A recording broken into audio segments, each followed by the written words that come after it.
Hi hello ಎಲ್ರಿಗೂ ಸ್ವಾಗತ ಸುಸ್ವಾಗತ. ಇದೀಗ ಗೌರಿಶಂಕರ ಧಾರಾವಾಹಿಯ ಸಂಚಿಕೆ ಏನಾಗಿದೆ ನೋಡೋಣ ಬನ್ನಿ. ಇತ್ತ ಗೌರಿ ಶಂಕರ ಇಬ್ರು ಕೂಡ ಮದ್ವೆ ಆನಿವರ್ಸರಿ ಬಗ್ಗೆ ಎಷ್ಟು ಕ್ಲೂ ಕೊಟ್ರು ಕೂಡ ಶಂಕರನಿಗೆ ಗೊತ್ತಾಗ್ತಾನೆ ಇಲ್ಲ. ಗೌರಿ ಬಹಳ ಬೇಸರ ಆಗತ್ತೆ. ಆದ್ರೂ ಕೂಡ ಸುಮ್ಮನಾಗ್ತಾಳೆ ಸಮಾಧಾನ ಮಾಡ್ಕೊಂಡು.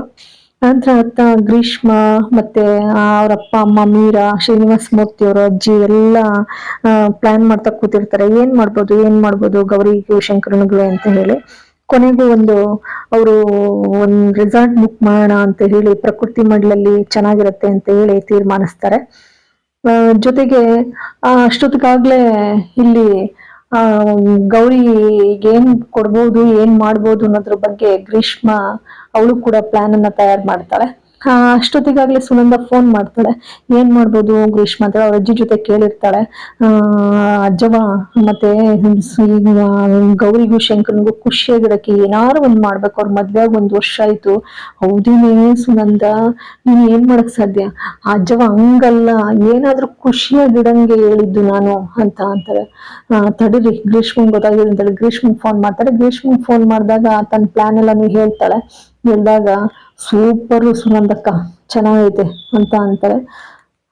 ಅಷ್ಟರಲ್ಲಿ ಅಜ್ಜಿನೂ ಕೂಡ ಇವ್ಳಿಗೆ ಹೇಳಿರ್ತಾಳೆ ಸುನಂದಂಗೆ, ನೋಡು ಬಸರಿ ಹಿಂಗ್ಸಿಗೆ ತೀರ್ಥಹಳ್ಳಿಲಿ ಒಳ್ಳೆ ಔಷಧಿ ಕೊಡ್ತಾರೆ.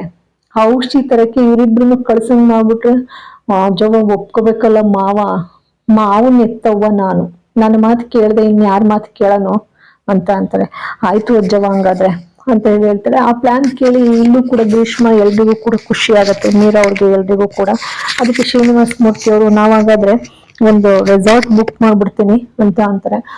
ಅಪ್ಪ ಯಾವ್ದೇ ಕಾರಣಕ್ಕೂ ಗೌವಕ್ಕಂಗೆ ಗೊತ್ತಾಗಂಗೆ ಇದ್ ಮಾಡ್ಬೇಡ ಆಯ್ತಾ, ಸರ್ಪ್ರೈಸ್ ಆಗ್ಬೇಕು ಹೋಯ್ತಿದ್ದಂಗೆ ಅಂತ ಹೇಳ್ತಾರೆ.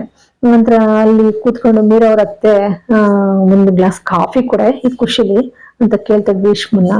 ಆಯ್ತು ಕೊಡ್ತೀನಿ, ಆದ್ರೆ ಸಕ್ಕರೆ ಇಲ್ಲದ ಕಾಫಿ ಕೊಡ್ತೀನಿ ಅಂತ. ಆಯ್ತು ಅಂತ ಅಂತಾರೆ. ಆಮೇಲೆ ಇತ್ತ ಅಜ್ಜವ್ವ ಮತ್ತೆ ಸುನಂದ ಇಬ್ರು ಮಾತಾಡ್ತಾ ಕೂತಿರ್ತಾರೆ. ಅಜ್ಜವ್ವ, ಸುಮನ್ ಗೌರಿ ಮತ್ತೆ ಶಂಕರ ಚೆನ್ನಾಗಿರ್ಬೇಕು ಅಜ್ಜವ್ವ, ಅವ್ರ ಮಾತ್ರ ಪಾಪ ಅಂತ ಹೇಳ್ತೀವಿ. ಎಷ್ಟು ಪ್ರೀತಿ ಇಟ್ಟಿದೀಯ ಅವ್ರಿಬ್ರ ಮೇಲೆ ಅಂತ ಅಂತಾರೆ. ಅವ್ರು ವಾರ್ಗಿತಿ ಎಲ್ಲ ಅಜ್ಜವ್ವ ನನ್ಗೆ ಅಪ್ಪ ಅವ್ವ ಇದ್ದಂಗೆ ಅಂತ ಮಾತಾಡ್ತಾ ಇರ್ತಾಳೆ. ಈ ಕಡೆ ಪಾರ್ವತಿ ಮತ್ತೆ ಶಿವರುದ್ರಪ್ಪ ಕೂತಿರ್ಬೇಕಾದ್ರೆ ಇಬ್ರು ಆಶಾ ಕಾರ್ಯಕರ್ತರು ಬರ್ತಾರೆ. ಆಶಾ ಕಾರ್ಯಕರ್ತರು ಬಂದ್ಬಿಟ್ಟು ನಾವು ಆಶಾ ಕಾರ್ಯಕರ್ತರು ಅಂತ ಹೇಳ್ತಾಳೆ. ನೀನು ಹಂಗಂಗೆ ಬಂದ್ಬಿಟ್ಟು ನನ್ ಗಂಡನ್ ತವ ದುಡ್ಡು ಕಿತ್ಕೊಂಡು ಹೋಗಿ ಬಂದಿರೇನು? ನಡೀರಿ ಏನೂ ಇಲ್ಲ ಇಲ್ಲಿ ಅಂತ ಅಂತಾರೆ. ಅದಕ್ಕೆ ಶಿವರುದ್ರಪ್ಪಂಗೆ ಸಿಟ್ಟು ಬರ್ತದೆ. ಸುಮ್ ಕೂತ್ಕೊಳೆ, ಏನಕ್ ಬಂದವೆ ಅಂತ ಗೊತ್ತಾ ನಿಂಗೆ ಅಂತ ಅಂತಾಳೆ. ನನ್ಬಿಟ್ಟು ಬಾಯಿ ಮುಚ್ಚಿಸ್ತಾರೆ. ಅವಳು ಸುಮ್ಮನಾಗ್ಬಿಡ್ತಾಳೆ. ಆಮೇಲೆ ಆಶಾ ಕಾರ್ಯಕರ್ತರನ್ನ ಕೂತು, ನೋಡಿ ನನ್ನ ಸೊಸೆ ಅಪ್ರೂಪ್ತಂಗೆ ಗರ್ಭಿಣಿ ಆಗವಳೆ, ಚಂದಾಗಿ ನೋಡ್ಕೋಬೇಕು ಅವಳನ್ನ ಆಯ್ತಾ, ಅವಳಿಗೆ ಏನು ಕೊರತೆ ಆಗ್ಬಾರ್ದು, ಅವಳಿಗೆ ಹಂಗ ನೋಡ್ಕೋಬೇಕು. ನಮ್ಗೆ ಸಿಟಿನಾಗೆ ಒಳ್ಳೊಳ್ಳೆ ದೊಡ್ಡ ನರ್ಸಿಂಗ್ ಹೋಮ್ಗಳು ಪರಿಚಯ ಅದಾವೆ. ಆದ್ರೂ ನಮ್ಗೆ ನಾಟಿ ಔಷಧಿನೇ ಒಳ್ಳೇದು, ನಮ್ಗೆ ಬೇಡ ಇಂಗ್ಲಿಷ್ ಔಷಧಿ ಇಂತವ ಅಂತ ಅಂತಾರೆ. ಆದ್ರೆ ಆಶಾಕರ್ತೆಯವರು ಕೂಡ ಅದೇ ಇದಕ್ ಸಂಬಂಧಪಟ್ಟವ್ರು ಅಂತ ಅವ್ರಿಗಷ್ಟು ಅರಿವಿರೋದಿಲ್ಲ. ಸರಿ, ಆಮೇಲೆ ಅದೆಲ್ಲ ಗೊತ್ತಾದ್ಮೇಲೆ ಇವಳು ಪಾರ್ವತಿ, ಓ ಹಂಗಾರೆ ನೀವು ನನ್ ಸೊಸೆ ನೋಡ್ಕೊಳಕ್ ಬಂದಿದ್ದೀರಾ?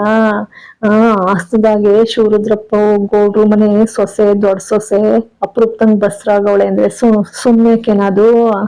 ಹೌದೇ, ಚಂದಾಗಿ ನೋಡ್ಕೋಬೇಕು ನೀವು ನನ್ನ ಹಿರಿ ಸೊಸೆ ನನ್ ಸುನಂದನ ಆಯ್ತಾ. ಅವಳ ಹೊಟ್ಟೆಗೆ ಹುಡ್ತಾ ಇರ್ತಕ್ಕಂಥ ಕೂಸು ಈ ಮನೆ ವಂಶಸ್ಥ ಅಂತ ಹೇಳ್ತಾಳೆ. ಆಯ್ತು ನೋಡ್ಕೋತೀನಿ ಅಂತ ಅಂತಾಳೆ.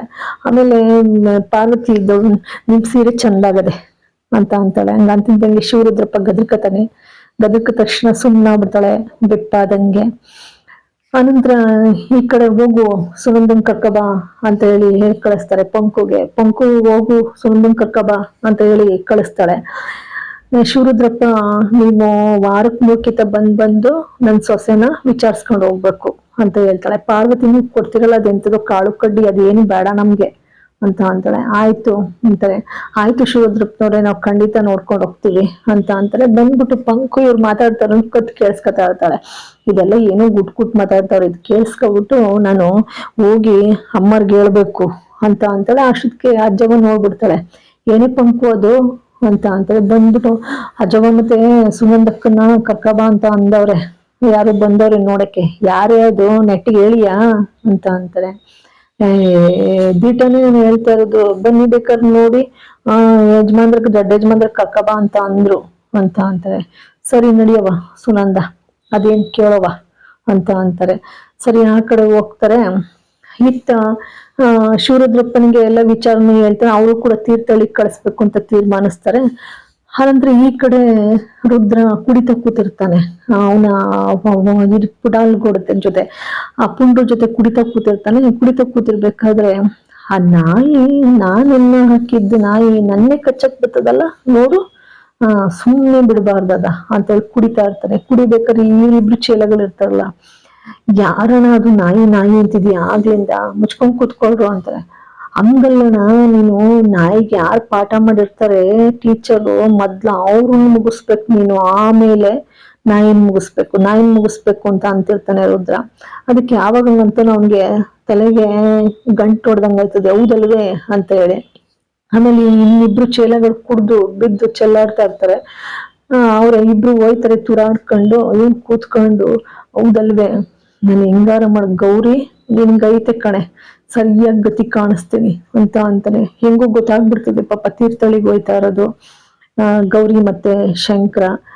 ಜೊತೆಗೆ ಗೌರಿ ಶಂಕರನ ಮದುವೆ ವಾರ್ಷಿಕೋತ್ಸವ ದಿನ ಬೇರೆ ಪಾಪ. ಎಲ್ರು ನೋಡಿ, ಜೊತೆಗೆ ಗೌರಿ ಶಂಕರನ್ಗೆ ಯಾವುದೇ ರೀತಿ ಅಪಾಯವಾಗೋಲ್ವಾ, ಅಥವಾ ಏನಾದ್ರು ರುದ್ರ ಅವನ ದುಷ್ಟತನದಿಂದ ಏನಾದ್ರು ಅಪಾಯ ಆಗ್ತದ, ಇಲ್ಲ ಇಬ್ರು ಸುರಕ್ಷಿತವಾಗಿ ವಾರ್ಷಿಕೋತ್ಸವ ಮುಗಿಸ್ಕೊಂಡು ಸಂಭ್ರಮದಿಂದ ಔಷಧಿನೂ ಕೂಡ ತೆಗೆದುಕೊಂಡು ಸುನಂದನಿಗೆ ಹಿಂತಿರುಗಿ ಬರ್ತಾರ ಅನ್ನುವುದು ಕುತೂಹಲಕಾರಿಯಾಗಿ ಇರುವಂತಹ ಮುಂದಿನ ಸಂಚಿಕೆಯನ್ನ ನೋಡೋಕ್ಕಾಗಿ ಕಾದಿರುವಂತೆ, ಕೇಳೋಕ್ಕಾಗಿ, ನೋಡ್ಲಿಕ್ಕಾಗಿ ಥ್ಯಾಂಕ್ಸ್ ಫಾರ್ ವಾಚಿಂಗ್. ನಿಮ್ಮೆಲ್ಲರ ಆಶೀರ್ವಾದ ನನಗೆ ಬಹಳಷ್ಟು ಮುಖ್ಯ. ಸಬ್ಸ್ಕ್ರೈಬ್ ಮಾಡಿ ಪ್ಲೀಸ್, ಸಬ್ಸ್ಕ್ರೈಬ್ ಮಾಡಿ, ಶೇರ್ ಮಾಡಿ, ಲೈಕ್ ಕೊಡಿ. ಎಲ್ಲರಿಗೂ ಕೂಡ ಮತ್ತೊಮ್ಮೆ ಮಗದೊಮ್ಮೆ ಅನಂತ ಧನ್ಯವಾದಗಳು.